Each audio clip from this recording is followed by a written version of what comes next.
Distinguished guests, ladies and gentlemen, dear friends, as we gather here tonight, April 13th, Lebanon commemorates 44 years of the spark of the 1975 civil war.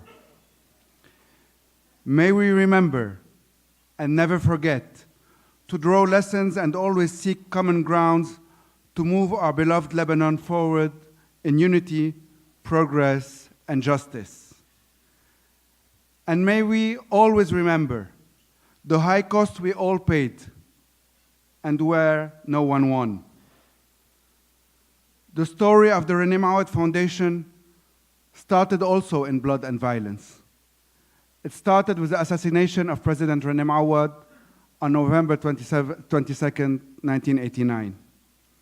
A year later, our president, Naila Moawad, who unfortunately, as you know, couldn't make it tonight, founded the René Moawad Foundation, which was born to embody the principles President Moawad sacrificed his life for in order to make a change in the lives of hundreds of thousands of our fellow Lebanese, regardless of geography, confession, or political affiliation.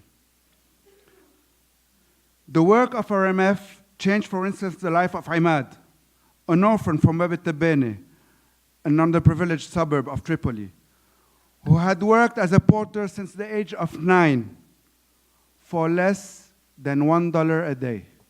He was 9 years old. Through trainings and support provided by RMF, Imad today is a hairstylist, earning $100 a week, and more importantly, he has gone back to school.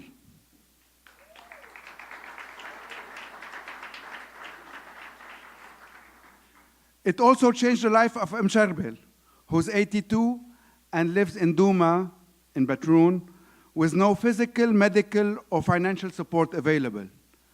Today, Sherbel is paid weekly visits by one of RMF's mobile clinics, which provides free testing and medication in 82 remote villages of our country. It bore fruit, quite literally in this case, with Isam, a farmer who relies entirely on his land for livelihood. As with many farmers, Isam was facing difficulty selling his produce.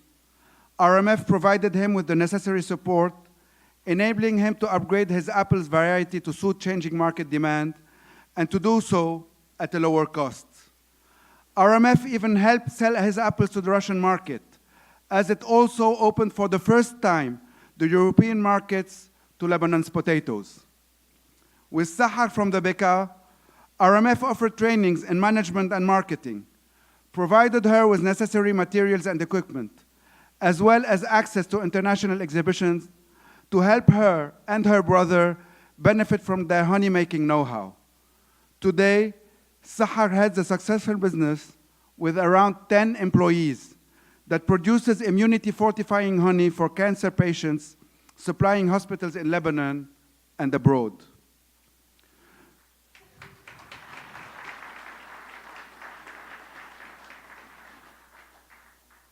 The work done by RMF has not been centered around individuals only. In the town of Abra near Saida in the south, for instance, which lived dramatic events, as you may know, where a group of radicals in 2013 took refuge and engaged in a skirmish with the Lebanese army, right there in Abra, RMF built a community center and a town square.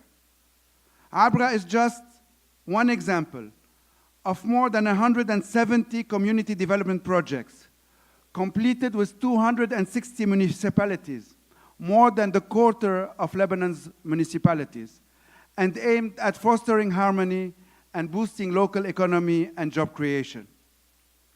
Today, RMF is a team of 220 people, full-timers, with development centers in Akkar, Zgharta and Tripoli in the north, in Jounieh, in Ashrafiyeh, in Zahle in the Bekaa, and all the way down to Jazin in the south, running projects and providing support to more than 365,000 direct beneficiaries in the year 2018 only.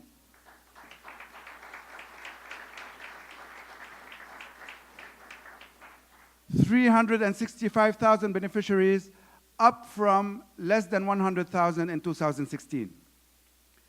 This endeavor would not have been imaginable without the three-pillar strategic partnership with the Lebanese private sector, with you, the Lebanese diaspora, and with the international organizations and donors.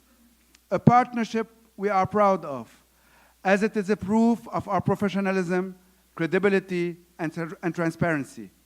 Starting with USAID and the American people, which I would like to especially thank tonight, as well as the United Nations agencies, the European Union, and many, many more. It would, of course, have been impossible to get to where we are today without your support, your commitment, and more importantly, your belief that change is possible. And together, ladies and gentlemen, together we have been able to impact and change lives all across Lebanon. Thank you.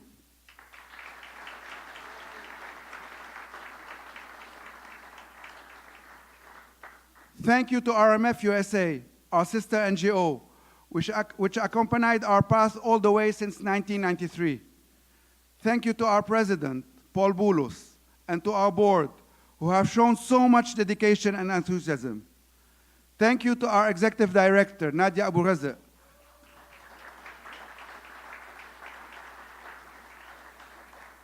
who has accompanied us since our beginnings in 1993. And no, she's not getting old. She was only 10 when she started at the foundation. And a special thank you to a great woman without whom nothing would have been possible here in Miami. Do I need to name her? Well,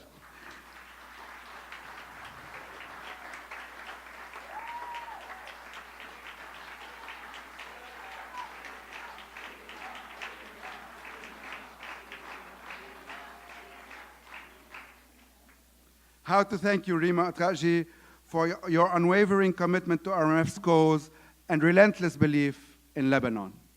Last but not least, on behalf of each of those 365,000 individuals who have benefited this year from RMF and had their lives impacted to the better, I thank each one of you for making of tonight's dinner a great success. Hand in hand, we will continue, despite all hardship, keeping the Lebanese in their land and safeguarding their dignity. Thank you all.